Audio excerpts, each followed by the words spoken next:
The ending theme song for the Hashira arc sounds like it's talking about Muzan. Then we see Muzan walking in the snow, and this got me thinking. Did he choose to attack the Kamados when it was snowing out, or was it just a coincidence? And why did he wait until the Taisho era? His beef with them started back in the Sengoku era, so why attack the Kamados after 200 years? It's a bit strange, so I decided to look into it. What happened on the day of the attack and the day before that? The day before the attack, the beginning of the first episode, we see Tanjiro talking about how he's gonna get plenty of food for the new year. So my guess is it was the end of December. But I wanted to narrow down the exact date, so I kept digging. Then I noticed what his mother said. "It's snowing out, it's dangerous. Do you really have to go today?" So it was snowing a lot outside, but Tanjiro couldn't wait a day or two. That means New Year's Day was just around the corner, so my guess is it was December 31st. He left the house during the day on the 31st, then he spent the night at Saburo's house and came home on the morning of January 1st. I'm sure he wanted to spend New Year's Eve with his family, but you know how he is. He saw someone in need of help and he had to lend a hand. And he thought Saburo could use some company, so he decided to spend the night there. That's just the kind of person he is. So, the attack on the Kamados, it occurred after sunset on December 31st and before dawn of January 1st. If I'm right about the dates, it's actually quite meaningful. The Kamados, every year from sunset on December 31st to dawn of January 1st, they performed the Hinokami Kagura dance. Is this just a coincidence? I think not. Now, let's look at things from Muzan's perspective. Muzan's had it out for Tanjiro and the Kamados since the Sengoku era, but the swordsman with the earrings wasn't alive in the Taisho era. But the Kamados were around. That alone doesn't pose much threat to him, but the movements of the swordsman with the earrings, it's been passed down through generations, and I'm sure Muzan could tell that it came from the sun breathing technique. That means someone from the Kamado family has the same ability. So from Muzan's perspective, the Kamados are a big threat. And Muzan's got a lot of history with the movement of the swordsman with the earrings, so he wanted to set things right himself. So he waited for the perfect time to strike. Then he sent some of his demons to scout out the place. That means the Kamados were being watched the whole time. And remember what Saburo said? Maybe he saw one of the demons. And Tanjiro's grandma? She once told him about the demons as well. Anyways, Muzan's demons kept watching them, and they found out that every year on New Year's Eve to New Year's Day, they perform the dance. The dance Muzan's got a lot of history with. But then in the first episode, when Tanjiro leaves the house, nobody performed the dance. Maybe their ability is finally gone. This was the first time this has happened in 200 years. Something happened to them, and he saw this as the perfect opportunity to strike, to end things. So he executed his plan. But this raises two questions. First, we don't know when Tanjiro passed away, and if he passed away several years prior to the first episode, that means the dance wasn't performed for at least a few years.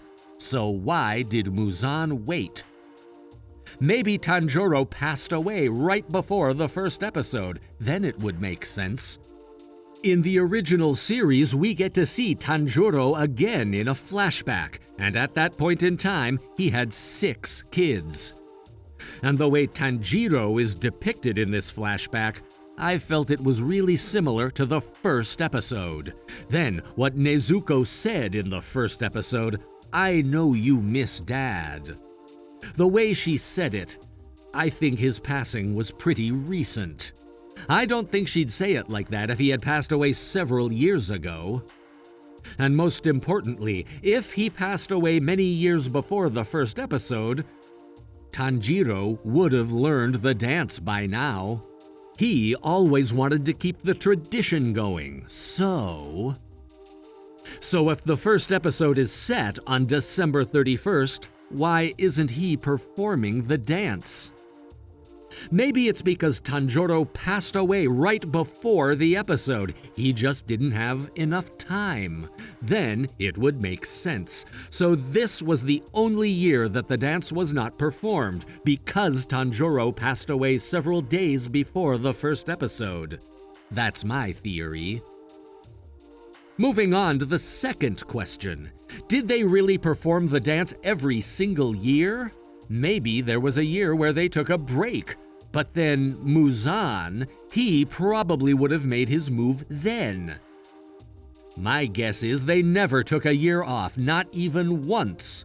First, I don't think the Kamados would just take a year off because they didn't feel like doing it. It's just not them. They kept the tradition going, and that's why Tanjiro was able to dance so well in the Taisho era. But since Tanjiro passed away right before New Year's Eve, they missed that 1 year, and Muzan saw it as an opportunity to strike. Maybe that was the story behind the first episode. So the dance? It was like the sun. It kept the demons away. And now the dance has evolved into the sun-breathing technique to save humanity. So to sum it up, the first episode was New Year's Eve, and they performed the Hinokami Kagura every year on New Year's Eve. But due to unfortunate circumstances, they failed to perform the dance on New Year's Eve for the first time in history. Then Muzan saw an opportunity and made his move. This is the theory I came up with after seeing Muzan walking in the snow. Maybe it's a reach, but it was a thought worth entertaining. Anyways, I really liked the ending theme song. It was so cool. On the other hand, the opening theme song, I think it was about Oyakata-sama and the Demon Slayer Core. And I don't know if anyone else noticed this, but when I saw Oyakata-sama being surrounded by his children, it reminded me of something he said. In the very first scene, when he's introduced to us, when he learns that 5 made the final selection, he says, "Now I have more children." What did he mean by this? For those who didn't make the cut, like Sabito and Makomo, is he saying that they're not his children? It doesn't sound like something he'd say. It sounds a bit cold, doesn't it? But then I started thinking, and Sabito and Makomo? Urokodake was the one who raised them, and Oyakata-sama didn't want to overstep his boundaries by calling them his children. Once they join the Demon Slayer Corps, it's a different story, but until then, maybe he thought it was wrong to act like their father, because Urokodake was the one who raised them. Maybe this was Oyakata-sama's way of showing his gratitude. At least, that's what I thought. Oh, and another thing. In the opening song, we see the symbol for 4 behind Nezuko. And I got a lot of questions about this. Well, if you keep watching the anime or read the original series, I'm sure you'll figure it out. But for those who are still wondering, why Hantengu? Allow me to explain. Spoiler warning though, if you want to figure it out for yourself, you might want to skip this part. Okay, ready?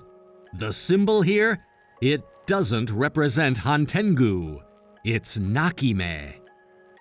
Later in the series, the slot opens up and she comes by to fill the spot. Here, she gains a new ability, surveillance, and she's looking for Nezuko. That's what we're seeing here. The demons, they're coming after Nezuko. Well, that's all for today's video. Some of the theories I came up with might have been a reach, but it was still fun to think about it. Anyways, thanks for watching. See you in the next one. That's all for now. For more Demon Slayer theories, please like and subscribe for more videos. See you soon.